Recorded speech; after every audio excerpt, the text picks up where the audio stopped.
Am I getting any faster? Last time I tested, my average ball speed was around 162 miles an hour with a top end, so me swinging out my boots, 173 miles per hour. My goal going forward is to try and qualify for a seniors tour event, and the first hurdle I'm trying to get over is speed, as someone who's always been a relatively slow swinger of the golf club. Can I really get any faster? The results, which I'll show you at the end of today's video, absolutely blew me away and the Path for Success team a little bit away, which we'll talk about. And I want you to comment below. Did I beat my 173 top end ball speed? Let me know, yes or no, below.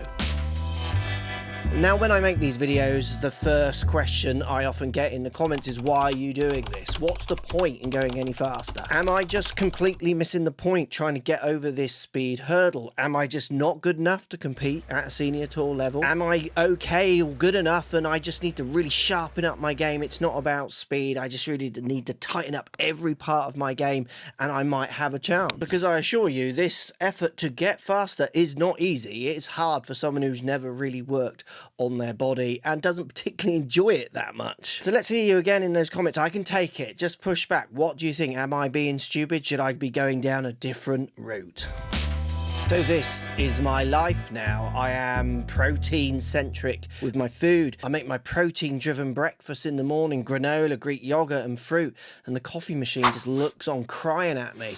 I'm someone who would wake up and have a coffee for breakfast, wouldn't eat again till 11:30. Changing my diet to try and meet what I want to achieve in my golf swing is not only completely out of anything I've ever done, it's really hard. Like, it's a lifestyle change. Don't take that as me moaning. I'm just saying, you know, it takes a certain level of commitment and I'm committed. I'm doing it. And every day when I walk down for breakfast, I walk in happily, look at those weights and they stare back at me and they smile and just go, Mark, you're going to have to lift me up, put me down, lift me up, put me down over and over again. I say weights, they're not even that heavy, but they feel heavy to me. And daily I go into my Path for Success app on my phone. I do all my workouts at home, which I enjoy. I'm able to do them in my own time. I'm lucky enough to work from home, so it kind of blends into my day. And if you want a free assessment from Path for Success to see where you are with your fitness, there's a link in the description down below as well, where you can do one of their free assessments to assess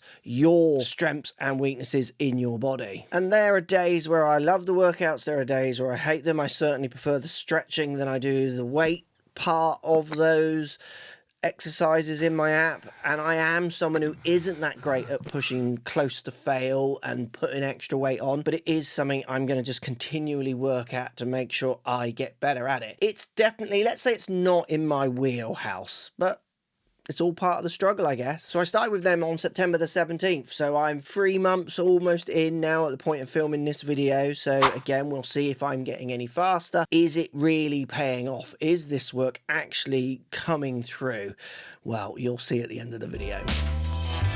I'm still working on my golf swing. This balance is different and tricky for me because I'm someone who likes working on the golf swing. I've done it for years. That's where I want to focus. And the issue I have at the moment is if I work on my golf swing, that takes energy out of me because obviously I'm working on trying to swing faster. Then what happens is it's hard then to do the workouts as well because I want to save my energy more from them because they do really take it out of me. So moving that shift from just golf swing centric into other parts definitely is very different to how I have ever played golf, and something I think lots of golfers could take from and learn from, focusing on where their time goes when they're practicing rather than what I would do, just practice the bit I kind of enjoyed a lot. But in my golf swing, I'm working on 2 main points at the moment, which work with my Path for Success app. So one is I'm trying to make sure I get good amount of shoulder turn in the backswing, which is about really loosening up this part of my body. That's something I get a little bit lazy with as I try to find target. I tend to reduce my turn a little bit just to try and keep everything safe. I feel if I extend that turn, make my shoulder turn that bit bigger, what happens is my speed do bump up and I don't see that much of a difference in actually at all. And then the second point, which I've done lots on this before, I'm trying to get out of my lead leg into impact. I bury in my lead leg too long, so I'm trying to get my strong vertical forces out earlier so I can get that energy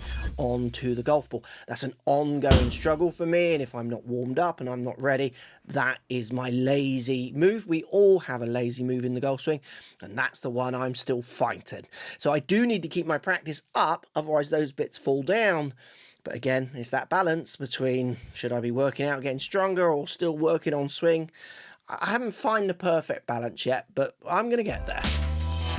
So if at the end of this video and further on as this process continues, if I do get faster, what do you think I might need to change in my golf equipment? I will do a bit more on how my golf equipment is slightly changing around speed. I've certainly added a 2-iron into my bag, which is something I never had before. I was always a power hybrid, so a low lofted hybrid. But I just found if I hit that off the toe or heel, it would kind of curve too far offline. So I'm enjoying a 2-iron, which is another club I never felt like I really had enough strength to hit from enough situations, where now I'm feeling like I can introduce that. But if I do push my speeds up through the roof, I get into 175 ball speeds and onwards, am I going to have to do different heads, different shafts, different combos, different weights? What do you think? The club geeks and experts out there watching, what shaft combo, loft and heads do you think I should be going for? At the moment, I use a 50-gram stiff shaft, so a light stiff shaft, in my ZXi driver in the max model. So I've got the friendliest model.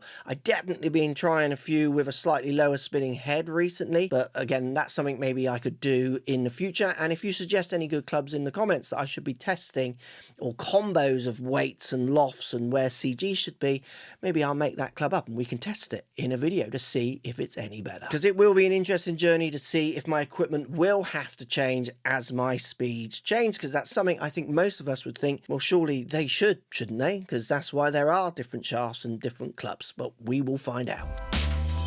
And looking forward to 2026, the other thing I'm going to have to start doing is trying to enjoy and want to compete more. This is something that I haven't really got that much enthusiasm for. I like playing golf, but for fun reasons, I need to find possibly that competitive edge again and have that as the enjoyment. Or maybe I don't. Maybe I can keep treating this as a job like it is and just do my work and play social golf when I want to. I don't know, you could let me know, what do you think? But what I want to do in 2026 is play a lot more. I'm lining up a few games with different people. So who do you think I should play with in 2026? Maybe tag the person down below in the comments, someone you think I should take on in 2026. It could be any pros you think, any senior pros, maybe do Greg Chalmers again, which I've beaten already, don't like to talk about it. I would love to hear who you think I should be trying to take on to pitch my game against in 2026 and build up those competitive juices to get me ready to try and actually want to qualify for a seniors tour event.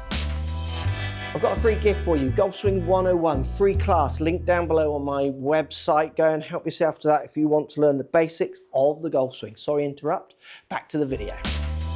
So my new speeds, they are super interesting, and like I say, they really did surprise me as well as the Path for Success guys as well. To give you a little outline of where I were, so here's my speed reading when I started this test, here's my power reading. So the power reading is kind of where my body is. You can see my speed for my age bracket is kind of up there, maxing out, but my power is super low, meaning I'm swinging far faster really than my body would sustain over time and as I age.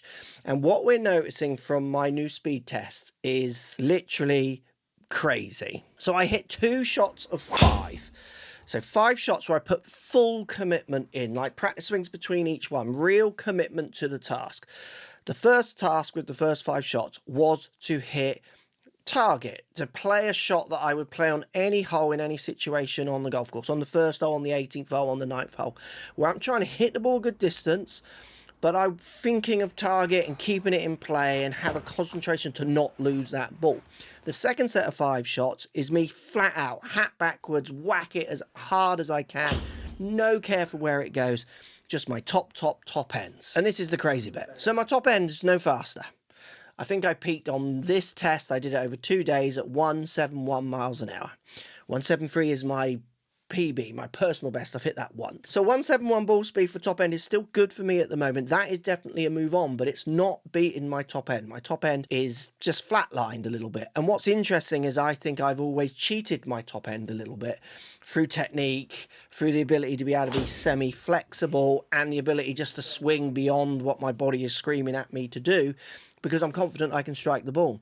So my top end is kind of cheating, as that graph kind of showed how fast I was swinging compared to how much power I have. But as I've got stronger, what was really interesting is my 5 gaming shots averaged 164 miles an hour. And that is faster than where I started. That's a 2 mile an hour gain. Clubhead speed was 1 mile an hour faster to nearly 2.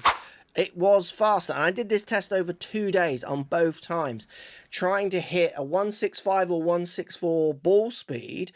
Felt more like within my gaming model. It felt more like I could stand on a tee and I'm going to find that ball speed as long as my deliveries are somewhere near sensible, which to me was amazing. 165 in the past has been sometimes like near my top end of where I've got on a speed test. Like I top out at 167 or 166, because obviously every day you do speed tests, it kind of isn't linear. It moves around a little bit. So to be able to stand there and feel like I'm hitting target at 164 ball, 113, nearly 114 club, felt really, really good. And I came off that session not feeling like my body had been punished. Where before doing this test, along with other filming and hitting, I would come away feeling quite kind of done in for the day. My left knee would hurt, left hip, left foot.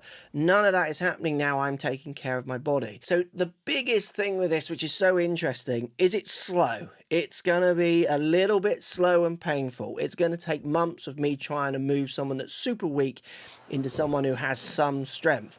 But I'm already seeing some of the benefits. Even though they're small, I'm seeing them and I'm actually starting to feel them. So my final question to you is, now you've seen that slight development over the 2 to 3 months, how do you feel my chances are? Have they changed? Are they going up in your mind? Have they gone down? Am I going the wrong route? Let me know in those comments down below.